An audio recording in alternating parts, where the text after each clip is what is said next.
Colombo, where the political crisis has turned violent as 3 people were injured in a firing in Colombo. Bodyguards of Petroleum Minister Arjuna Ranatunga fired live rounds of a mob allied to the president, threatened the cabinet member. Cricketer turned politician Ranatunga is a Wickramasinghe loyalist. Now, this comes as the first report of serious violence since President Maithripala Sirisena sacked Wickramasinghe on Friday and installed a former strongman as the new premier. The move has triggered a political chaos in the country. Now, Wickramasinghe has refused to vacate the Prime Minister's official residence at Temple Trees since being controversially deposed, declaring his dismissal illegal and demanding an emergency session of the legislature to prove that he still commands a majority. Now, more than 1,000 supporters and loyalists, including chanting Buddhist monks, massed outside the colonial-era residence in Colombo, where a defined Wickramasinghe has been holding crisis talks with his allies. His successor, Mahinda Rajapaksa, meanwhile, sought blessings at a temple ahead of naming a new cabinet as he jostles to consolidate his claim to the prime ministership. Officials loyal to Rajapaksa said police will now seek a court order to evict Wickramasinghe from the official residence, threatening to escalate the standoff. Regional neighbors and Western nations have urged all sides to exercise restraint and respect the constitution. Soldiers had been stationed near the Prime Minister's residence, although his security and official cars were withdrawn on Saturday. But the shooting at the Petroleum Ministry was the first reported instance of violence breaking out. Meanwhile, with questions being raised on the sacking of Wickramasinghe, the Sri Lankan president has come out in defense of his move. In an address to the nation, President Sirisena has justified the sacking, saying Wickramasinghe destroyed governance in the country. He also went on to allege that a cabinet member was involved in a plot to assassinate him. Now, defending his move of appointing Mahinda Rajapaksa as the new prime minister, Sirisena said that there was no constitutional violation and the appointment is legal. Earlier, the Speaker of the Sri Lankan legislature backed Wickramasinghe's request for a floor test. Speaker Jayasuriya wrote a letter to President Sirisena saying he recognizes Wickramasinghe as the Prime Minister of Sri Lanka, calling him the lawful premier of the country. All right, joining me for more in this story is Ashwin Hemadagama, correspondent who is joining us live from Colombo, and Wion's very own Siddhant Sibal, who joins us live from New Delhi. Siddhant, we just finished hearing and watching Sirisena's address to the nation. Walk us through the main points of his speech there.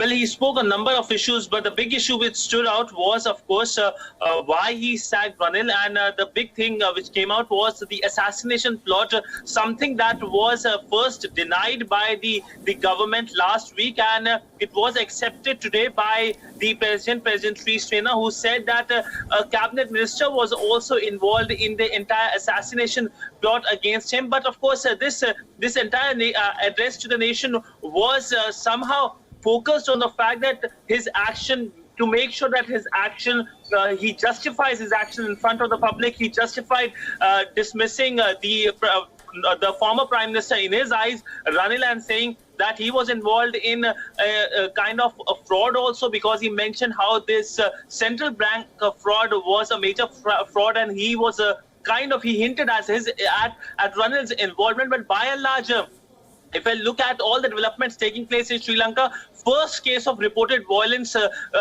being reported from Colombo. One person is being confirmed now. He is dead in the first instance of violence in Sri Lanka ever since the political development took place. So clearly, Sri Lanka right now going through a major political development, and that, of course, is going to impact the entire region, because remember, Sri Lanka is located on the crucial sea lanes which connects Indian Ocean with the Pacific, and we know New Delhi's worry over Maldives, and now worries moves to Colombo.